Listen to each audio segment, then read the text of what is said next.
Hello everyone. आज हम इस वीडियो में पढ़ेंगे क्लास 9th की हिंदी की जो आपकी स्पर्श की बुक है उस बुक से चैप्टर नंबर 4 नहीं चैप्टर नंबर 3 तुम कब जाओगे अतिथि चैप्टर जो हम डिस्कस करने वाले हैं। ये फोर यहाँ पे गलती से आ गया क्योंकि ये पिछले साल का गलती से मैंने ले लिया है। यहाँ पे आएगा 3 क्योंकि पिछले साल जो है धूल वाला चैप्टर कट गया आपकी बार, वो पिछले साल था।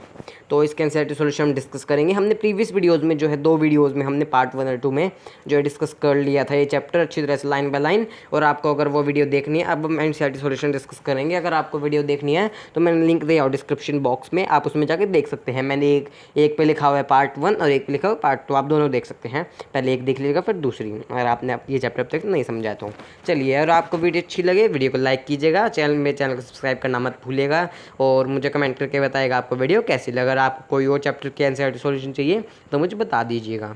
चलिए, फर्स्ट क्वेश्चन क्या है हमारा, देखते हैं। फर्स्ट वाला क्वेश्चन, लेखक अतिथि को कैसी विदाई देना चाहता। जो लेखक हैं वो जो है ये शरद जोशी जी, ये कैसी विदाई देना चाहते थे उसको, अतिथि है जो उनके मेहमान हैं उसको कैसी विदाई देना चाहते थे। लेखक अतिथि को भावभीनी विदाई देना चाहते थे, मतलब भाव से भरी हुई बिल्कुल अच्छी विदाई देना चाहते थे। वह चाहता था कि जब अतिथि उसके घर से जाए तो वह यहाँ की एक अच्छी सी तस्वीर अपने मन में लेकर जाए। वो जो है लेखक जो है चाहते थे कि जब वो मेरे घर से जाए, यहाँ से जाए, तो एक अच्छी तस्वीर, मतलब अच्छी परछाई, हाँ कि ये अच्छा इंसान है और ये जल्दी चला गया मेरे घर से, तो ऐसी तस्वीर लेके जाए ये मेरे घर से। वह उसको ज़बरदस्ती कुछ और दिन रुकने को कहेगा, लेकिन जो लेखक है वो चाहते थे कि मैं उसको कहूँगा कि और दिन रुक जाओ, और अतिथि जो है अतिथि को के न मानने पर सहपरिवार उसे नम आँखों से रेलगाड़ी में बिठाकर आएगा। लेकिन जो है वो चाहते थे, वो सोचा था उन्होंने कि वो जो है मैं लेखक को रोकूंगा, वो जाएंगे कि हाँ मैं जा रहा हूँ आज, लेकिन हम रोकेंगे उसे, और जो है वो फिर उसके बाद नहीं रुकेगा अतिथि, और वो जो है हम उसे रेलगाड़ी तक छोड़ने जाएंगे और वो बैठकर उसमें चला जाएगा। लेकिन इसका उल्टा हो गया, ऐसा हुआ ही नहीं, वो अतिथि गया ही नहीं अतिथि वहाँ पे। तो अतिथि ने कुछ कहा ही नहीं कि हाँ मैं जा रहा हूँ ये कर रहा हूँ, वो वहीं पर रुका हुआ है 4 दिनों से। तो आगे देखते हैं नेक्स्ट क्वेश्चन। हमने इसको अच्छी तरह से लाइन बाय लाइन हम देख लिया है। नेक्स्ट क्वेश्चन क्या है हमारा, देखते हैं। पाठ में आए निम्नलिखित कथनों की व्याख्या कीजिए। प्रश्न 2 है ये। मतलब अंदर ही अंदर मेरा बटुआ काँप गया, कहीं मेरा बटुआ काँप गया, अंदर ही अंदर मेरा बटुआ काँप गया, मतलब देखते हैं अब हम इसका। जब लेखक के घर में अनचाहा अतिथि आ गया तो इसे ख्याल से इस ख्याल से कि उसे अतिथि की खूब खातिरदारी करनी पड़ेगी। इस महंगाई के दौर में घर चलाना ही बड़ा मुश्किल हो रहा है। ऐसी स्थिति में अंदर ही अंदर लेखक का बटुआ काँप गया। उसे लग रहा था जो लेखक है ना कि ये जो उसके घर पे जो है अतिथि आ गया इस इतने महंगाई के दौर में, कि जो है इतना ज़्यादा पहले ही महंगाई का खर्चा हुआ है, साग सब्जी हो गई जो घर की, या फिर और भी कई सारी चीज़ें हैं, सारी जो है इतनी ज़्यादा महंगाई हो रही है, चावल बर्तन सब कुछ जो है इतनी ज़्यादा महंगाई हो रही है, और फिर ये मेरे घर पे आ गया और ऊपर से इतने दिन रुकेगा भी मेरे घर पे, मेरा खर्चा करवाएगा इतना सारा।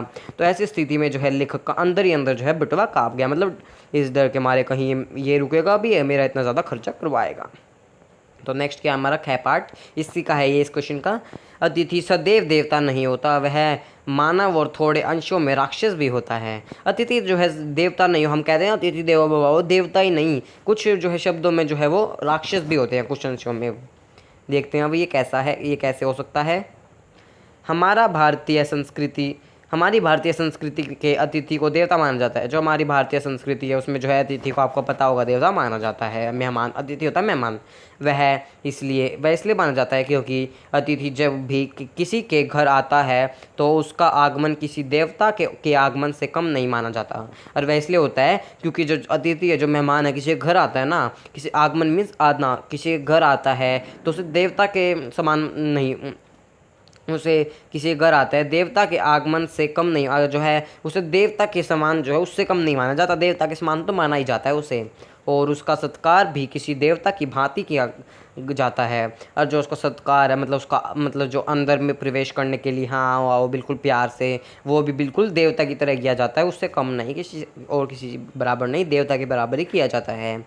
लेकिन जब वही अतिथि परेशान का कारण बन जाए तो हद तक मानव और धीरे धीरे राक्षस का रूप धारण कर लेता है। लेकिन जो है वो अतिथि है वो परेशानी के कारण जो है परेशानी का कारण बन जाए। जैसे इसमें पार्ट में हमने देखा कि अतिथि जा ही नहीं रहा, जा ही नहीं रहा, उसके घर पे जम गया है। तो इस जो है इस स्थिति में जो है वो इस स्थिति में वो जो है राक्षस बन जाता है, राक्षस का रूप जो है धारण कर लेता है।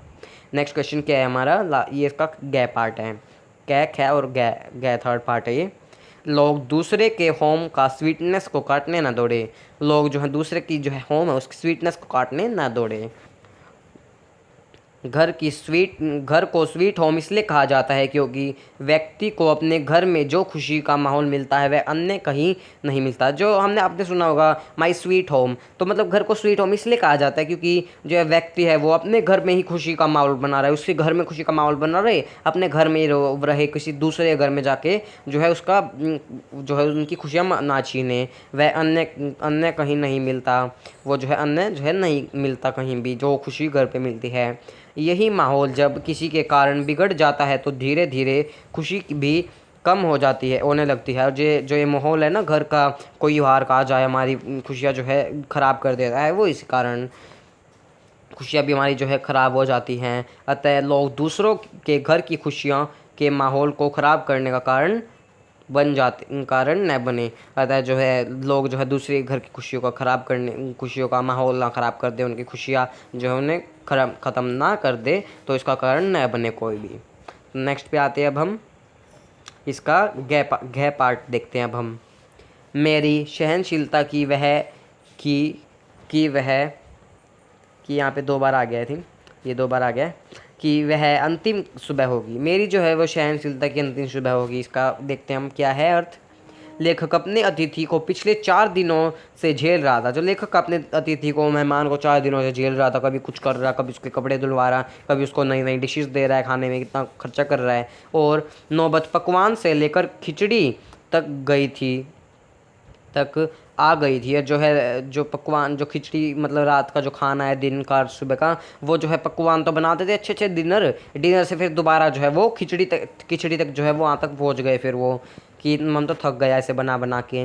दोनों के मध्य वार्तालाप भी बंद हो गया। जो है दोनों का मध्य वार्तालाप भी बंद हो गया, मतलब दोनों के बीच बातचीत भी बंद हो गई, कम हो गई, बिल्कुल कम हो गई, बंद हो गया। फिर लेखक मन ही मन अतिथि को कोस रहा था, मन ही मन उससे जो है कोस रहा था कि हाँ ये मेरे घर इतने दिन से टिका हुआ है, जा क्यों नहीं रहा, जा क्यों नहीं रहा है। अब मैं इसको कब रेलवे स्टेशन तक छोड़ने जाऊँगा, मैं इसे आग्रह करूँगा कि रुक जाओ। ऐसा तो कुछ हुआ ही नहीं। लेकिन अब वह मानने लगा था कि अगली सुबह यदि अतिथि नहीं गया तो उसकी सहनशीलता जवाब दे जाएगी और हो सकता है कि वह उसे अपमानित करके भी विदा कर दे। और जो है अब यह वह जो अतिथि मानने लगा था कि कहीं वो अगले दिन, अगली सुबह जो अगर चौथे से अगले दिन 5वीं सुबह होगी ना, तो अगर इस दिन वो जो है नहीं गया ना, तो उस दिन अतिथि नहीं गया तो उसे जो है लेखक की सहनशीलता है, जो अंदर की शक्ति है, हाँ कि अतिथि देवो भव नहीं हो सकता, वो राक्षस का रूप बन गया। मुझे धक्के मार के निकालना पड़ेगा या फिर गेट आउट कह के, तो जो है अपमानित करके जो है उसे विदा देना पड़ेगा, उसे अपमानित करके, उसकी बेइज्जती करके। तो आगे आते हैं अब हम। एक देवता और एक मनुष्य अधिक देर तक साथ नहीं रहते। अब इसका जो है अर्थ देखते हैं। देवता और मनुष्य दोनों अपने अपने स्थान पर ही अच्छे होते हैं। जो देवता और मनुष्य हैं अपने अपने स्थान पर जो है अपने अच्छे होते हैं, दूसरे का स्थान नहीं लेना चाहिए, लेंगे तो अच्छा नहीं होगा। देवता मंदिर में और मनुष्य समाज में अतिथि को देवता इसलिए कहते हैं। देवता को जो है मंदिर में और मनुष्य को जो है समाज में अतिथि देवता इसलिए कहते हैं। क्यों कहते हैं ये देखते हैं अब हम। इसलिए कहते हैं कि वह कहीं पर भी थोड़ी देर के लिए जाकर वहाँ की खुशियों को बढ़ा देता है और वैसे ही चला जाता है। और जो है कहीं पे जैसे वो जाता है तो उसकी जो है खुशियों को जो है बढ़ा देता है, दुगना कर देता है, और वैसे ही चला जाता है, और वैसे ही चला जाता है जैसे कि भगवान भक्त को दर्शन देकर चला जाते हैं। जैसे कि भगवान जो है भक्त को दर्शन देके जो है चले जाते हैं। दोनों में दूरी के कारण कि दोनों में प्रेम भाव बना हुआ था। दोनों में जो है दूरी थी इतनी ज़्यादा, और उस कारण जो उनमें प्रेम भी बना हुआ था। साथ रहने से दोनों के बीच मन मुटाव बढ़ जाता है। साथ रहेंगे वो तो उनके में जो है मन मुटाव है वो ज़्यादा जो है ये बढ़ जाएगा, हाँ कि ये तो मेरे घर पे है, ये ऐसे है, वो ऐसे है, मतलब बुरा बुरा सोचेंगे तो ये हो जाएगा। तो हमने देख लिया है खंड कै देख लिया आज हमने, तो इस वीडियो में हम खंड कै तक ही देखेंगे। आगे की वीडियो में जो है आगे क्वेश्चन जो हम डिस्कस करने वाले हैं। तो अगर आपको वीडियो अच्छी लगी हो, वीडियो को लाइक कीजिएगा, चैनल को सब्सक्राइब भी कीजिएगा, मेरे चैनल को सब्सक्राइब कीजिएगा, और वीडियो और जो है साथ ही साथ वीडियो को शेयर कीजिएगा, और मुझे कमेंट करके बताइएगा आपको वीडियो कैसी लगी। थैंक यू, मिलते हैं नेक्स्ट वीडियो में।